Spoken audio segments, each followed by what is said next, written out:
नमस्कार दोस्तों और इतिहास की गूंज पॉडकास्ट में आपका स्वागत है।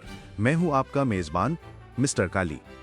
आज हम एक ऐसी यात्रा पर निकलने वाले हैं जो आपको समय में बहुत पीछे ले जाएगी, एक ऐसे युग में जब भारत को सोने की चिड़िया कहा जाता था। हम बात करेंगे प्राचीन भारत के इतिहास की। जी हाँ, और मैं हूँ मिस कपूर। जब प्राचीन भारत की बात आती है तो मेरे मन में हमेशा एक सवाल उठता है, क्या हम सच में उस गौरवशाली अतीत की पूरी गहराई को समझ पाए हैं? मुझे लगता है कि अभी भी बहुत कुछ अनकहा और अनसुना है। बिल्कुल मिस कपूर। और मैं एस कुमार। यह सिर्फ राजा महाराजाओं की कहानियां नहीं है, बल्कि यह सभ्यता, विज्ञान, कला और दर्शन का एक ऐसा संगम है जिसने दुनिया को बहुत कुछ दिया। सोचिए, जहां पश्चिमी दुनिया पत्थरों से जूझ रही थी, हमारे यहाँ सुनियोजित शहर बन रहे थे। वाह, क्या खूब शुरुआत है। और जैसा कि एस कुमार ने इशारा किया, हम शुरुआत करते हैं सिंधु घाटी सभ्यता से, जिसे हड़प्पा सभ्यता भी कहा जाता है। लगभग 289 से ईसा पूर्व की यह सभ्यता अपने समय से कहीं आगे थी, है ना? बिल्कुल। मोहनजोदड़ो और हड़प्पा जैसे शहर, उनकी नगर नियोजन प्रणाली, जल निकासी व्यवस्था, पक्की ईंटों के घर। आप कल्पना कीजिए कि उस समय इतनी सटीकता और इंजीनियरिंग कौशल कैसे संभव था। यह तो आज के आधुनिक शहरों को भी चुनौती देता है। और उनके मापतौल के तरीके इतने सटीक, खुदाई में जो बाट मिले हैं वे आज भी हमें आश्चर्यचकित करते हैं। यह दर्शाता है कि व्यापार और वाणिज्य कितना सुव्यवस्थित रहा होगा। और उनकी अपनी एक लिपि भी थी जिसे अभी तक पूरी तरह से समझा नहीं जा सका है, जो एक रहस्य बनी हुई है। यह तो सच में अविश्वसनीय है। मुझे लगता है कि यह सभ्यता हमें सिखाती है कि कैसे एक समाज बिना केंद्रीकृत शक्ति के भी इतना संगठित और समृद्ध हो सकता है। पर इसका अंत कैसे हुआ, यह भी एक रहस्य है ना? हाँ, कई सिद्धांत हैं।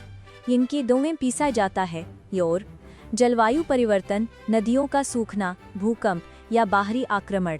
लेकिन कोई भी निर्णायक कारण नहीं है। यह एक ऐसी पहेली है जो इतिहासकारों को आज भी उलझाए हुए हैं। और फिर हम आगे बढ़ते हैं वैदिक काल की ओर, लगभग मगधसो ईसा पूर्व से 600 ईसा पूर्व तक। यह वो समय है जब वेदों की रचना हुई, जो आज भी हमारे धार्मिक और सांस्कृतिक जीवन का आधार है। वेदों में सिर्फ धर्म ही नहीं, ज्ञान विज्ञान की भी बातें हैं। आयुर्वेद, खगोल विज्ञान, गणित, सब कुछ उनमें निहित है। मुझे लगता है कि वैदिक काल ने एक ऐसी वैचारिक नींव रखी जिस पर आगे चलकर पूरा भारतीय दर्शन खड़ा हुआ। बिल्कुल। ऋग्वेद, सामवेद, यजुर्वेद, अथर्ववेद और फिर उपनिषद, आरण्यक। यह केवल साहित्य नहीं था, बल्कि जीवन जीने का एक तरीका था, जिसमें प्रकृति से जुड़ाव, यज्ञ और कर्मकांड के साथ साथ गहन दार्शनिक चिंतन भी था। वर्ण व्यवस्था का उदय भी इसी काल में हुआ, जो बाद में जाति व्यवस्था में बदल गई। और फिर महाजनपदों का काल आता है, लगभग 600 ईसा पूर्व, जब छोटे छोटे राज्य मिलकर बड़े गणराज्यों और साम्राज्यों में बदलने लगे। काशी, कौशल, मगध, वज्ज 16 महाजनपद थे, जिनमें मगध सबसे शक्तिशाली बनकर उभरा। मगध का उत्कर्ष अपने आप में एक अलग कहानी है। हर्यंक वंश, शिशुनाग वंश, नंद वंश और फिर मौर्य वंश, एक के बाद एक शक्तिशाली शासकों ने मगध को पूरे उत्तर भारत की शक्ति का केंद्र बना दिया। पर इससे पहले हमें दो महान व्यक्तित्वों का जिक्र करना होगा, बल्कि मुछेनप दौरान पर हेरोही खाको, बुद्ध और महावीर। हाँ, 6ठी शताब्दी ईसा पूर्व में जब समाज में जटिल कर्मकांडों और असमानता ने अपनी जड़ें जमा ली थीं, तब इन दोनों ने मानवता को एक नया मार्ग दिखाया। गौतम बुद्ध का अहिंसा और मध्यम मार्ग का सिद्धांत, और भगवान महावीर का जैनकुरा धर्म, जो तपस्या और आत्मशुद्धि पर जोर देता है। इन दोनों धर्मों ने उस समय के समाज पर गहरा प्रभाव डाला। राजाओं ने भी इनका संरक्षण किया।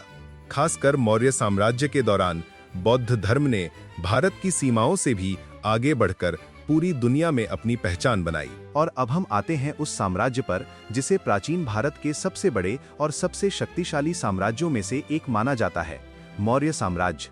चंद्रगुप्त मौर्य, जिन्होंने चाणक्य की मदद से एक विशाल साम्राज्य की स्थापना की। यह कहानी अपने आप में किसी थ्रिलर से कम नहीं है। बिल्कुल। सिकंदर के जाने के बाद भारत में जो राजनीतिक अस्थिरता थी, चंद्रगुप्त ने उसका फायदा उठाया और एक मजबूत केंद्रीय शासन स्थापित किया। और उनके पोते अशोक महान, कलिंग युद्ध के बाद उनके हृदय परिवर्तन की कहानी और उसके बाद बौद्ध धर्म का प्रचार, यह सब अविस्मरणीय है। अशोक के शिलालेख जो पूरे उपमहाद्वीप में फैले हुए हैं, आज भी हमें उनकी शासन प्रणाली और नैतिक मूल्यों के बारे में बताते हैं। उन्होंने धर्म के माध्यम से साम्राज्य चलाने की कोशिश की, जो एक अनूठा प्रयोग था। उनके स्तूप और स्तंभ कला के अद्भुत उदाहरण हैं। मौर्य साम्राज्य के बाद भारत में फिर से क्षेत्रीय शक्तियों का उदय हुआ। शुंग वंश, सातवाहन, कुषाण, ये वो काल था जब भारत ने मध्य एशिया और रोमन साम्राज्य के साथ व्यापारिक और सांस्कृतिक संबंध स्थापित किए। सिल्क रूट का महत्व भी इसी दौरान बढ़ा। कुषाणों के कनिष्क ने बौद्ध धर्म का संरक्षण किया और गांधार कला शैली का विकास हुआ, जिसमें ग्रीक और भारतीय कला का संगम दिखता है।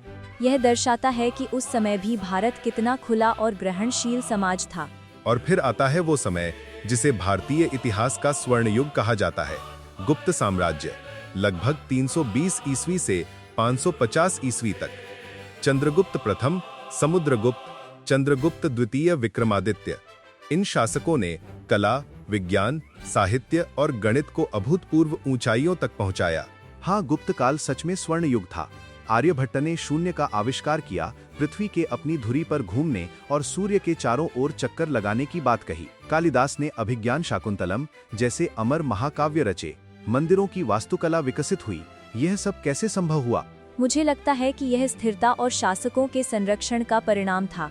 जब एक समाज राजनीतिक रूप से स्थिर होता है और शासक कला और ज्ञान को बढ़ावा देते हैं, तो ऐसे ही आविष्कार और रचनाएं सामने आती हैं।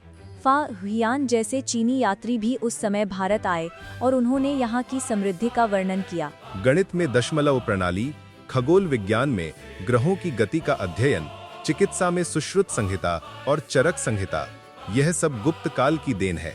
मुझे लगता है कि यह सिर्फ एक काल नहीं था, बल्कि मानव सभ्यता के विकास का एक मील का पत्थर था। गुप्त साम्राज्य के पतन के बाद भारत फिर से कई छोटे छोटे राज्यों में बंट गया। हर्षवर्धन ने कुछ समय के लिए उत्तर भारत को एकीकृत किया, लेकिन उसके बाद क्षेत्रीय शक्तियों का प्रभुत्व रहा, जैसे पल्लव, चालुक्य और दक्षिण में चोल। इन दक्षिण भारतीय साम्राज्यों का अपना ही गौरव था। चोलों की नौसेना, उनका विदेश व्यापार, तंजौर का बृहदेश्वर मंदिर, ये सब उनकी वास्तुकला और इंजीनियरिंग कौशल का प्रमाण है। दक्षिण भारत में भी उस समय कला और संस्कृति का अद्भुत विकास हुआ। हाँ, तो हमने देखा कि प्राचीन भारत एक स्थिर, विकसित और वैज्ञानिक सोच वाला समाज था, जिसने दुनिया को बहुत कुछ दिया। चाहे वह नगर नियोजन हो, गणित हो, खगोल विज्ञान हो या दर्शन शास्त्र, यह सिर्फ इतिहास नहीं है, यह हमारी पहचान का आधार है। बिल्कुल सही कहा एस कुमार। हमारी आज की पहचान में प्राचीन भारत की गहरी जड़ें हैं। हमें इस विरासत पर गर्व होना चाहिए और इसे समझना चाहिए। यह केवल किताबों में लिखी कहानियां नहीं है, बल्कि ये हमारे डीएनए का हिस्सा है। मुझे लगता है कि प्राचीन भारत के इतिहास को सिर्फ रटने की बजाय उसे महसूस करने की जरूरत है। उसकी कहानियों में, उसके स्मारकों में, उसके विचारों में डूबने की जरूरत है, ताकि हम उससे प्रेरणा ले सकें। हाँ, और यह भी याद रखना चाहिए कि इतिहास कभी भी सिर्फ एक तरफा नहीं होता। इसमें हमेशा कई दृष्टिकोण और व्याख्याएं होती हैं। हमें खुले दिमाग से सब कुछ समझना चाहिए। क्या अद्भुत यात्रा रही है आज की। मिस्टर एस कुमार और मिस कपूर, आप दोनों का बहुत बहुत धन्यवाद इस ज्ञानवर्धक चर्चा के लिए। दोस्तों, उम्मीद है कि आपने भी प्राचीन भारत के इस सफर का उतना ही आनंद लिया होगा जितना हमने लिया। आपका भी धन्यवाद मिस्टर काली। यह वास्तव में एक प्रेरणादायक बातचीत रही। मुझे भी बहुत मजा आया और मैं अपने श्रोताओं से कहना चाहूंगा कि वे भी प्राचीन भारत के बारे में और पढ़ें, क्योंकि इसमें सीखने और खोजने के लिए अथाह ज्ञान है। तो इसी के साथ आज के इतिहास की गूंज पॉडकास्ट को यहीं विराम देते हैं। अगली बार फिर मिलेंगे एक नए विषय और नई कहानियों के साथ। तब तक के लिए इतिहास को पढ़ते रहें और सीखते रहें। नमस्कार।